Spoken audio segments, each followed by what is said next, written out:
మీరందరూ ఎలా ఉన్నారు? మేమైతే చాలా చాలా బాగున్నాం. ఈ వీడియో అనేది థర్స్‌డే ఈవినింగ్ వ్లాగ్ అండి. యాక్చువల్‌గా మార్నింగ్ నుండి షూట్ చేయాలి. బట్ నాకు కొంచెం వర్క్ ఉండడం వల్ల మార్నింగ్ అంతా షూట్ చేయడం అవ్వలేదు. సో, ఈవినింగ్ నుండి కంటిన్యూ చేద్దామని వీడియో స్టార్ట్ చేస్తున్నాను. సో, మన ఛానల్ కనుక ఇంకా ఎవరైనా సబ్స్క్రైబ్ చేసుకోకపోతే please subscribe my channel, watch the videos and like the videos, share the నేను ఈ క్లాత్స్ అనేవి 2:00 ఉతికానండి. 3 కల్లా ఎండిపోయాయి. 1 అవర్‌లో మొత్తం క్లాత్స్ అన్నీ ఎండిపోయాయండి. సో, అవన్నీ తీసి మడత పెట్టుకున్నాను. ఇక టెంపరేచరు మార్నింగ్ ఎంతుందో ఈవినింగ్ నైట్ కూడా 9:30 వరకు సేమ్ టెంపరేచర్ అండి. 47, 48, 45 ఇలాగే ఉంటుంది టెంపరేచర్ అనేది. ఇల్లంతా క్లీన్ చేసుకున్నానండి. నేను డైలీ 3, 4 టైమ్స్ క్లీన్ చేస్తాను. అంత డస్ట్ వస్తది మాకు. గ్రైండర్ వేయాలి దోసకి అండ్ ఇడ్లీకి ఆఫ్టర్నూన్ నానబెట్టానండి. సో, అవి గ్రైండర్ వేసి చట్నీ ప్రిపేర్ చేయాలి. చట్నీ ప్రిపేర్ చేసి ఉంచుకోవాలి. నేను వీక్లీ 3 టైమ్స్ అయినా గ్రైండర్ వేస్తానండి. ఎందుకంటే మాకు మార్నింగ్, నైట్ కూడా టిఫిన్సే. సో, దానివల్ల నేను గ్రైండర్ 3 టైమ్స్ వేస్తాను. ఈ మినపప్పు, బియ్యము అండ్ ఓట్స్ 3 కలిపేసి నానబెట్టాను ఆఫ్టర్నూను. సో, ఇప్పుడు గ్రైండర్ చేయాలి.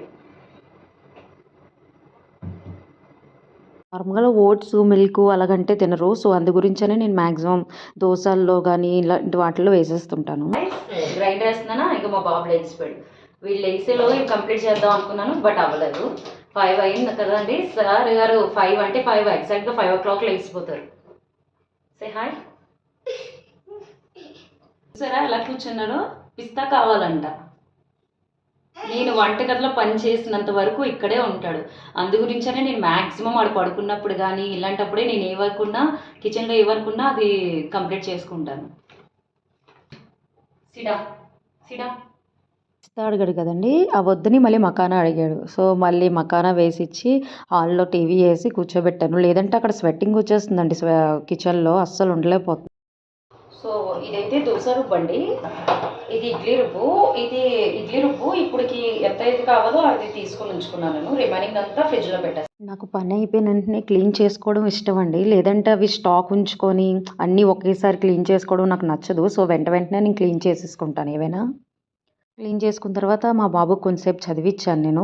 డైలీ వాడికి కనీసం ఒక హాఫ్ అన్ అవర్ అయినా వాడు ఇంట్రెస్ట్ బట్టి 1 అవర్ అయినా చదివిపిస్తాను. ఈవినింగ్ అయినా లేదంటే మార్నింగ్ అయినా. ఇక టైం చూస్తున్నారా 6:30 అయింది. కానీ మాకు ఎండ చూడండి ఎలా ఉందో. ఎండ అనేది 7:15 వరకు ఇలాగే ఉంటుంది మాకు నైట్. ఎగ్స్ కోసం షాప్‌కి వచ్చామండి. ఇది మా ఇంటికి దగ్గరలోనే. వెజిటేబుల్స్ అయినా అన్నీ ఇక్కడే దొరుకుతాయి. మార్కెట్ అనేది మాకు చాలా దూరము. దగ్గర ఒక 20 మినిట్స్, 25 మినిట్స్ పడుతుంది మార్కెట్‌కి. అవి తీసుకొని మిల్క్ దగ్గరకొచ్చాము. మిల్క్ కూడా తీసుకున్నాము కౌ మిల్క్.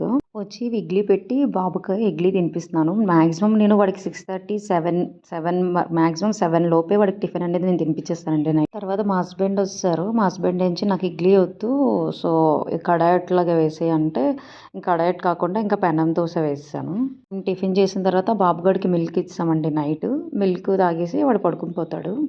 ఇది ఫ్రైడే మార్నింగ్ అండి. మార్నింగ్ దోస వేశాను. సో, ఓట్స్ దోస కదా మీకు చూపిద్దామనేసి ఈ వీడియో క్లిప్ తీశాను.